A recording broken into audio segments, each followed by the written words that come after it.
नमस्कार मित्रों। 2017 में हमारे तत्कालीन जो सेनाध्यक्ष थे जनरल विपिन रावत, जो बाद में हमारे पहले सीडीएस बने, उन्होंने एक चेतावनी दी थी। उन्होंने कहा था कि भविष्य में जब भी युद्ध होगा तो भारत को 2.5 फ्रंट, यानी कि दो पूरे चाइना और पाकिस्तान के फ्रंट पर लड़ना होगा और एक आधा फ्रंट जो है वो हिंदुस्तान के अंदर लड़ना होगा। मुझे लगता है कि अब वो 2.5 से जो है बढ़ के 4 के आसपास पहुंच गया है। हमें 4 फ्रंट पर लड़ना पड़ेगा। चाइना और पाकिस्तान तो हैं ही 2 फ्रंट। तीसरा जो तैयारी चल रही है, जो जियोपॉलिटिकल जो डेवलपमेंट्स हो रही हैं, उनके हिसाब से तीसरा फ्रंट जो है वो तैयार किया जा रहा है हमारे विरुद्ध बांग्लादेश को। हालांकि हम ये मान के चलते हैं कि बांग्लादेश क्या पिद्दी का शोरबा, लेकिन उसकी नुइसेंस वैल्यू तो है ही। और ख़ास तौर से नॉर्थ ईस्ट जो हमारा है वो तो वल्नरेबल है ही जब तक हमारे विरुद्ध बांग्लादेश जैसा वो है। और फिर युद्ध के तरीके भी हो सकता है बदलें। अभी वो जो कन्वेंशनल जो फायर पावर वाला युद्ध ना हो, कुछ और हो। तो 4 हैं, 2 ये हो गए, एक बांग्लादेश हो गया। तीसरा, चौथा जो फ्रंट, जो सबसे बड़ा फ्रंट हमारा होगा, वो अंदर से है और वो शायद इमिनेंट है, होने ही वाला है, ज़्यादा टाइम नहीं है। आपने कभी सोचा कि ये जो राहुल गांधी दिन रात कह रहा है कि मोदी जो है बैकफुट पर हैं, अमित शाह बैकफुट पर हैं, सरकार बैकफुट पर है, डर रहे हैं, ये इसकी वजह क्या है? कभी सोचा है? देखिए, 2010 में डीप स्टेट जो है, जो आपने बहुत बार नाम सुना होगा, जो अरब स्प्रिंग हुआ, मिस्र में हुआ और कुछ और देशों में हुआ, वो वहाँ किया गया और वो सफल हुआ। ये अलग बात है कि उसके कॉन्सिक्वेंसेस आज की डेट में अगर देखा जाए तो वहाँ की जनता को भुगतना पड़ रहा है। मिस्र में जो है वो शुरू हो गया है, उनका जो तानाशाही शुरू हो गई। वहाँ आज की डेट में सेना का राज है, मार्शल लॉ है। बाकी जो कंट्री, सीरिया वगैरह, जहाँ जहाँ अरब स्प्रिंग का वो हुआ, वहाँ जो है वो गृह युद्ध हुए और टेररिज्म बहुत हुआ, बहुत मारकाट हुई, चाहे वो लीबिया है चाहे सीरिया है। लेकिन हमारे आसपास ये धीरे, वहाँ सफल होने के बाद हमारे आसपास भी इसको ट्राई किया गया। जुलाई 2022 में श्रीलंका में हुआ पहला, अगस्त 2024 में बांग्लादेश में हुआ और सितंबर 2025 में नेपाल में हुआ। जब श्रीलंका में हुआ तो उसका रीज़न ये बताया गया कि वहाँ की जो है वो प्राइसेस बहुत ज़्यादा वो थी, इन्फ्लेशन बहुत ज़्यादा हो गया था, क्योंकि फॉरेन रिज़र्व लंका के पास नहीं था, तो इसलिए जो है वो तेल की आमद कम हो गई।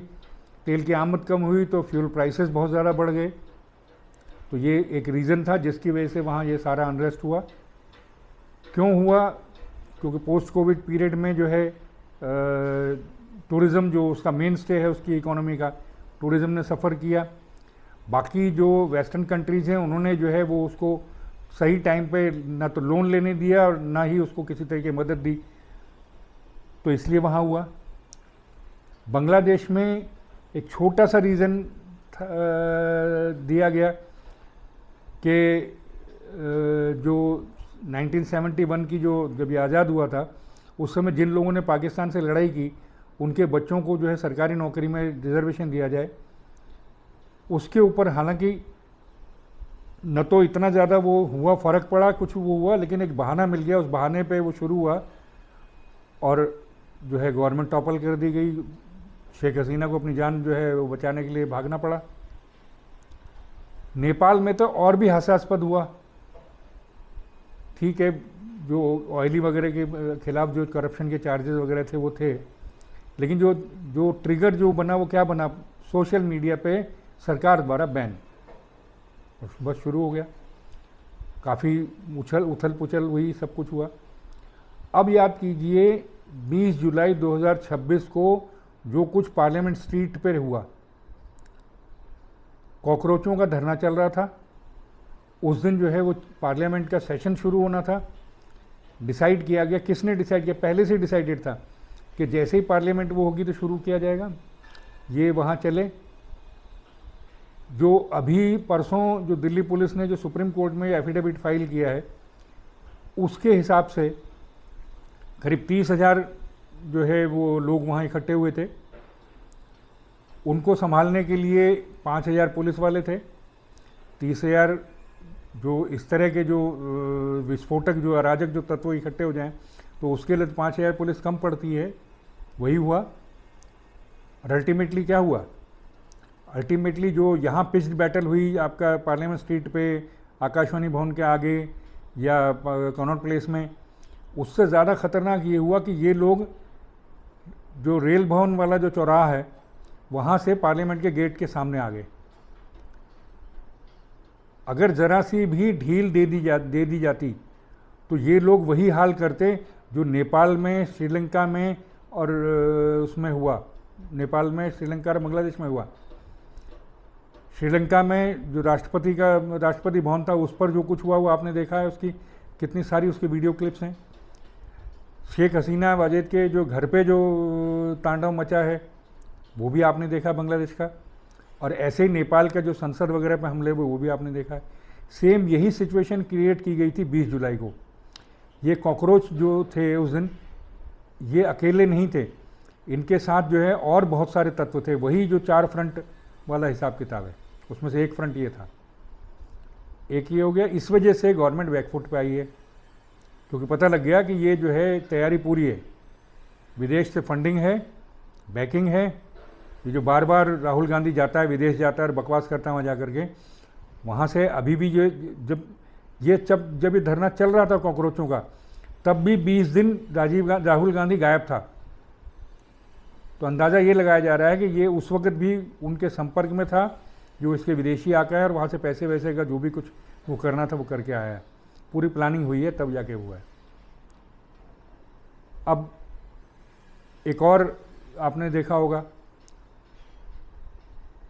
ये जो स्टेट्स में पहले जो है सबसे पहले जो है इसका जो अराजकता जो फैलाने का जो काम किया था या प्रयत्न किया था, वो ममता बनर्जी ने पश्चिम बंगाल में किया था।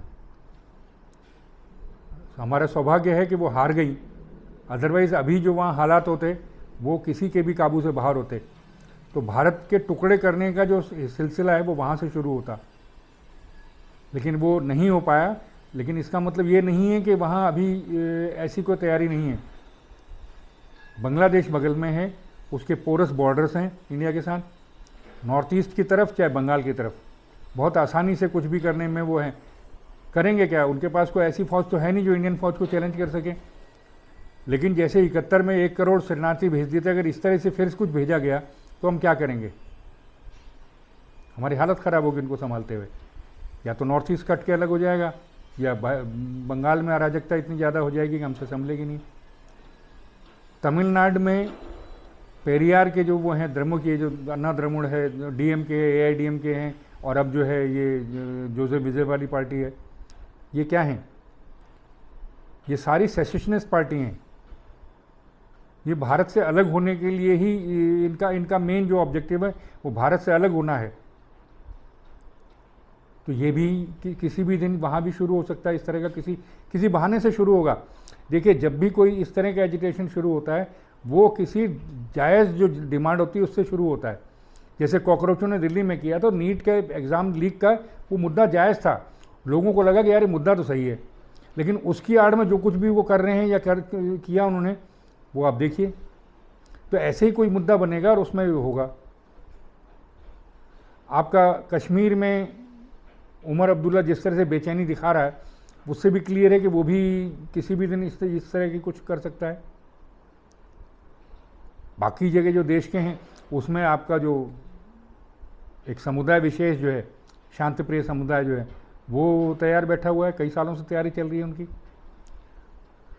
तो ये जो राहुल गांधी जो पिछले कई सालों से 2-3 साल से कह रहा था कि पूरे देश में जो है केरोसिन पेट्रोल छिड़क चुका है और सिर्फ तिल्ली दिखाने की देर है, वो ये है।